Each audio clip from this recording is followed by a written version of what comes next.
बस बंद करो ना ऐसा। दोबारा हाथ उठाने की गलती की ना हाथ तोड़ दूंगी। जर्मनी जाना, मैं सोच रहा था कि मेरा को भी अपने साथ ले। अनाइजा ने अब तक शारिक और इसके घर वालों की जितनी ज्यादतियां बर्दाश्त करनी थी कर ली क्योंकि अनाइजा के हाथों शारिक की चाबियां लगी जाती हैं अलमारी की, और वो उस अलमारी की नकली चाबी भी बनवा के ले आएगी और शारिक और उसके घर वालों के खाने और कॉफ़ी में नींद की गोली डालकर इनको सुला देगी ताकि वो आराम सुकून से वो सारे सबूत हासिल कर सके। आखिरकार अनाइजा के हाथ में वो सारे सबूत लग जाएंगे जिसकी वजह से शारिक उसे ब्लैकमेल कर रहा था और वो यहाँ रहने पर मजबूर थी।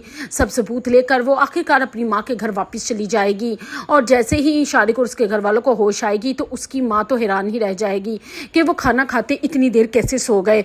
और जैसे ही शारिक की माँ कमरे में देखेगी तो कमरे में ना तो अनाइजा होगी और शारिक की अलमारी भी खुली पड़ी होगी। जब वो देखेंगे तो वहाँ शारिक की कोई चीज़ें मौजूद नहीं होंगी तो वो आकर शारिक को जगाएंगी कि शारिक उठो, देखो अनाइजा हमारे साथ खेल खेल गई है।